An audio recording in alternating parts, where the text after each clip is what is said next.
All right, and this is my final little deep dive video for the time being before we get a massive build. We haven't seen any updates to classes in like a month on beta so far. This is coming off the back of my like stress testing video that I did about a week ago now. I just really want to rant about like Demon Hunter and what I like and what I don't like about the class so far and how it's shaping up. So in said test, I did end up comparing all the hero talent specializations to each other, trying to use data points. Now, obviously, there's a lot of caveats with this. I'm not the perfect player on all these tanks. Also, certain talent builds I might have been experimenting with might have not been super optimal. Also, in a like solo setting, sometimes some tanks will succeed more so because they have additional toolkits or tools in their kits versus tanks that don't. Now, Demon Hunter actually performed surprisingly well with Annihilator being more of the dominant, consistent specialization, or hero talent, I should say. While Aldrachi Reaver, while it did have a pull at 3 minutes, its pulls definitely felt a little bit shorter. Now, we'll get into all of this data in a second, but I will say that Demon Hunter damage and healing and survivability wise, really good spot right now, I would say. It is a mostly self-healing tank through things like soul fragments, similar to like Death Knights, but it tends to mitigate a lot more damage through Demon's Form and Demon Spikes. And so the tank feels extremely tanky, but it's clearly not a class that can live forever. It will need some type of intervention, but again, when you're in Mythic Plus content or raid content, obviously you have assistance from your allies. So let's get into these two different specializations. So we'll start with Annihilator. Annihilator is the new hero talent spec that Demon Hunters will have access to. This compared to Fellsguard doesn't play necessarily the same way. Fellsguard was like you hit meta and it rewarded you for hitting meta, and then your next couple abilities were empowered. That is gone. I'm going to miss it, but Annihilator is also fairly thematic and pretty enjoyable. And so how Annihilator works is that basically you become a Fracture bot. By hitting Fracture, you have a chance to gain a stack of Voidfall, and when you hit 3 stacks of Voidfall, your next spender, so Spirit Bomb or Soul Cleave, will call down 3 meteors, striking your targets. Now, the tree advances from there, building upon that, giving you additional secondary stat, dealing additional damage to priority targets, reducing the cooldown on meta, for example. So some pretty cool nodes in here. There are things that I like about this spec, and there's things that I definitely am not a fan of. So we'll start with what I'm not a fan of, I guess, because it's not a long list. It's just, I think it's pretty important to kind of like really state this. And so your whole gameplay loop is just spam Fracture as often as you possibly can. And so your goal is to get these Voidfall stacks. And then what happens is when you eventually, inevitably hit 3 stacks, your screen will like glow, not glow, but like you get the little like glow here, this little like cosmic like shadow flame glow, which means that our next Spirit Bomb or Soul Cleave will call down these giant meteors. Whenever these meteors strike, the final hit of it will give you 10 seconds reduced on Metamorphosis. Now, one thing that I don't really like is that when you already have a Voidfall stack, actually what I'm going to do is I'm going to see if I can get 2 here. If you have 2 and then you hit meta, it puts you to 3 immediately. But what the issue with that I have with this is that it kind of eats the things you've already accumulated. And so there's this really weird space where you kind of want to like make sure you hit 3 before you like meta to optimize, like to really optimize the damage potential. And that's not fun. Like right here, I just got a free proc of meta and I have 0 stacks, so I'm good to hit it.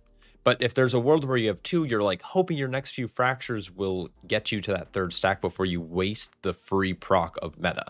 Obviously, it's also really important just to hit that meta proc anyways, because it resets Spirit Bomb.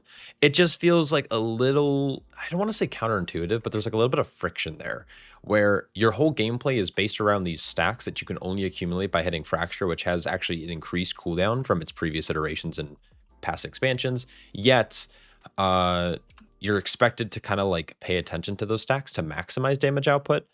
So with that in mind, I'm not like the biggest fan of that gameplay loop. But I will say that calling down big meteors feels really good. There's also some unique changes to the talent tree that make the class tankier. So Revel in Pain is a really good kind of example here. If we come back to this, and I pull up some of the logs, let's pull up, I don't know, let's just like try to pull up our best run. So the 4-minute encounter, which should be this. So we lived for literally 4 minutes and 4 seconds. When we go to healing, you're going to see that Revel in Pain actually ends up being 20% of our healing total.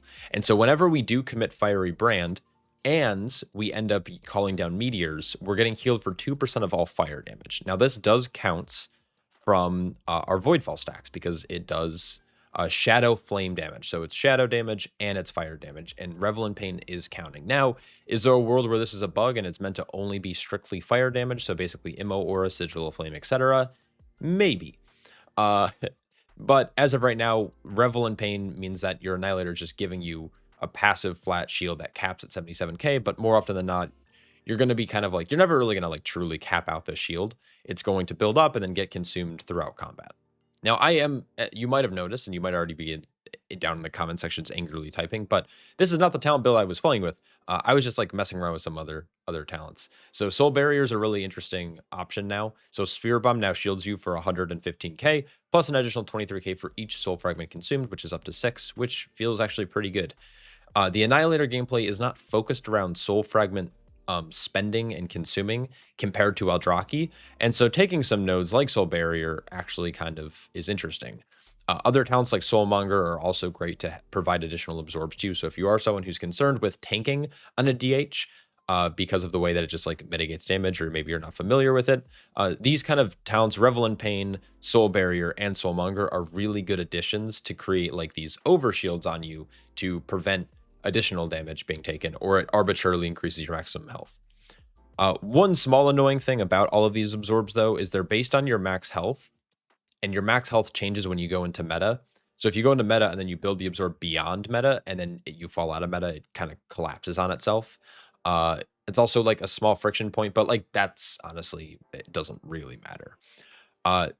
The one thing that I'm like, I like, but I also kind of hate about Untethered Rage, which is our Apex talent, is kind of what I've already talked about in terms in relation to like the Voidfall stacks. But sometimes, and when we go and look at some of this data, sometimes the polls that I was trying to live in, these polls were just short because I didn't get a proc of my Apex talent. Sometimes I would go in and I would be hitting, I'd pop a regular meta, I might get a proc, but then I'm dry for a bit.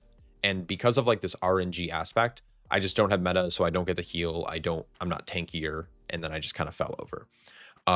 So the poll where I was able to live for 3 minutes, as Aldrachi kind of going into it, I got probably a couple more Apex talent procs than I did previously.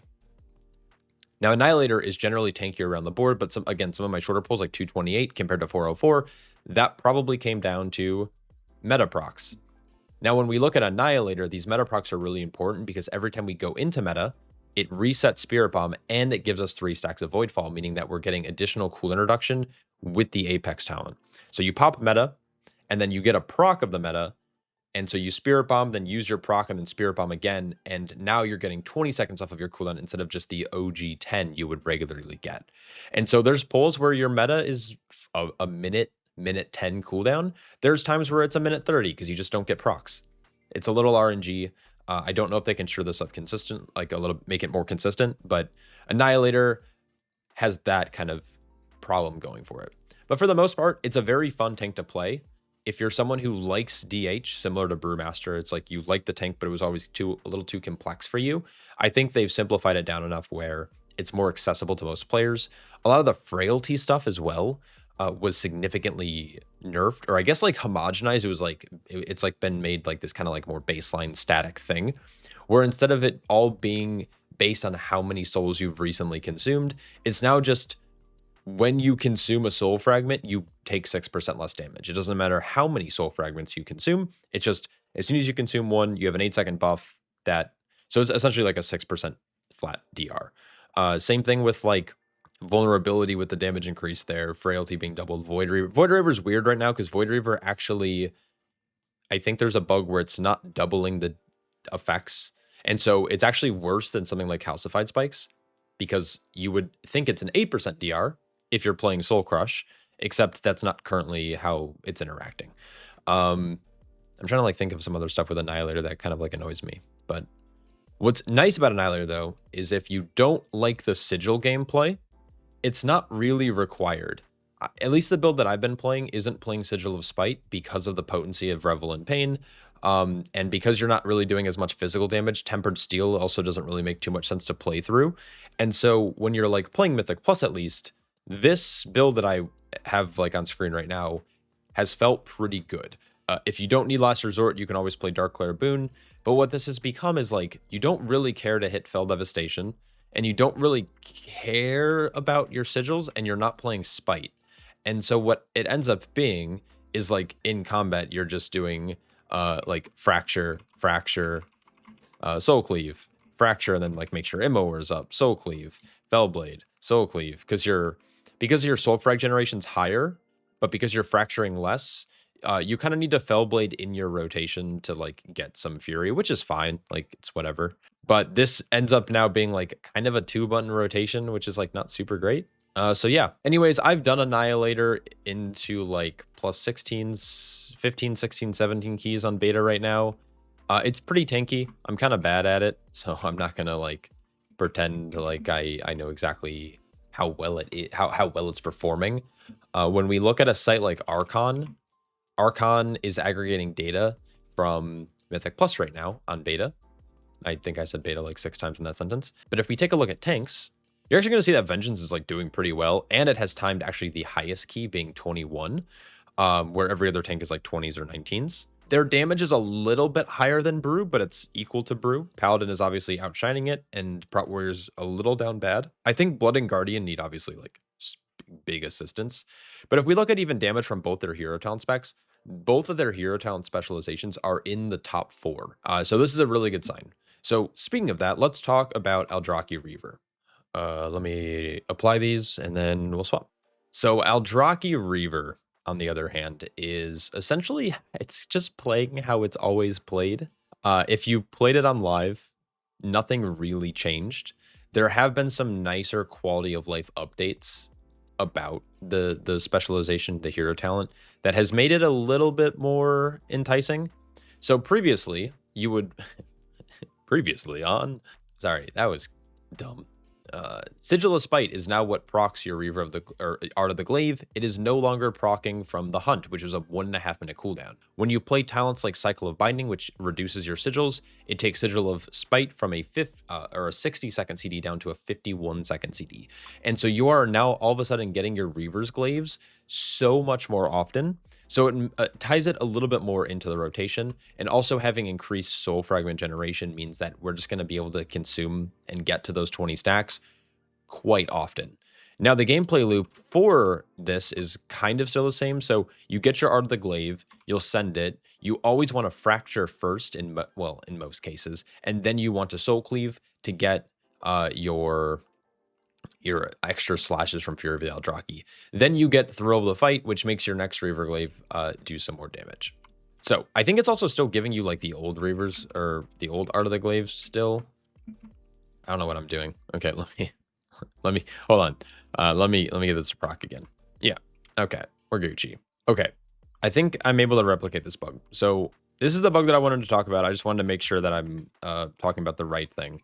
And so what they've done is they have gone up and they've updated Thrill of the Fight. So Thrill of the Fight increases the damage of your next Reaver's Glaive by 30%, increases your haste by 6% for 30 seconds. Now, the issue with this is that when I do throw Art of the Glaive, right, bang, and then I Fracture, and then I Soul Cleave, I gain Thrill of the Fight for 10 seconds. This is just giving me more damage and healing by 20%. That is not what Thrill of the Fight is. It has been reworked. But it is also giving us the new Thrill of the Fight, which is increasing our Reaver's Glaive damage. And so basically it's kind of bugged, and I believe it's overperforming because of these bugs. Because we're just doing a flat 20% more damage and healing because of the old Thrill of the Fights. This is obviously, what's the word, problematic. So just something to keep in mind. But Aldrachi is outside of that playing exactly the same, outside of the benefit of having Sigil of Spite. I like the Aldrachi Reaver gameplay a little bit more. I think it's a little bit more interactive with you as the player.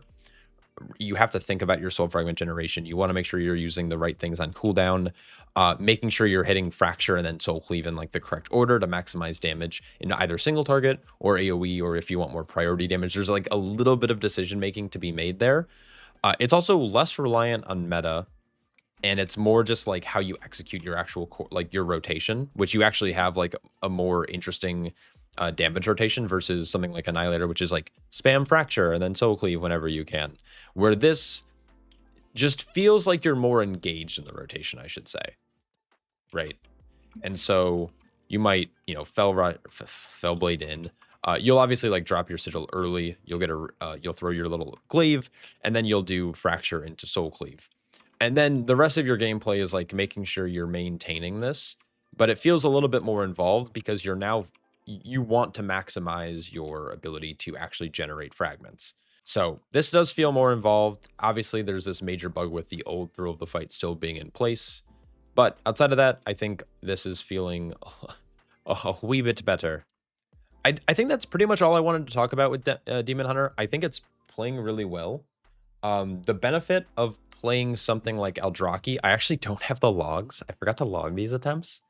But basically, Aldrachi Reaver has a lot more priority damage still. So this pull that I highlighted in yellow, this was an attempt where I lived for 3 minutes straight. And not only did I live for 3 minutes, but mobs died. I think the Headhunter died in 3 minutes, where I don't think any other tank was actually able to live long enough for the Headhunter to die. But then the Laborers died shortly after. So I was like, I don't want to just hit 4 mobs or 5 mobs, whatever was left. And so I ended the pull early. And so Demon Hunter probably could have lived for a lot longer in this situation. Its damage obviously looks comparable. But remember, we're constantly gaining these like random 20, not random, but we're gaining consistent 20% damage procs from the old thrill of the fight. So Demon Hunter actually is not in as good of a spot as I think people are making it out to be because of this bug.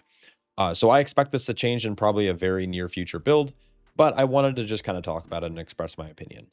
Tank, very fun to play. It's looking to be pretty good. Is it going to be the most dominant tank? If everything went live right now, would it be the most dominant tank in Mythic Plus? Probably not. We'd probably see Prot Paladin or even like Brewmaster or Prot Warrior in that spot. But Aldrachi Reaver, and specifically and more generalized, Demon Hunter is looking really fun for Midnight. So I hope you guys enjoyed this little rant, this little breakdown. Let me know if you have any questions, and I will catch you all in the next one. Peace.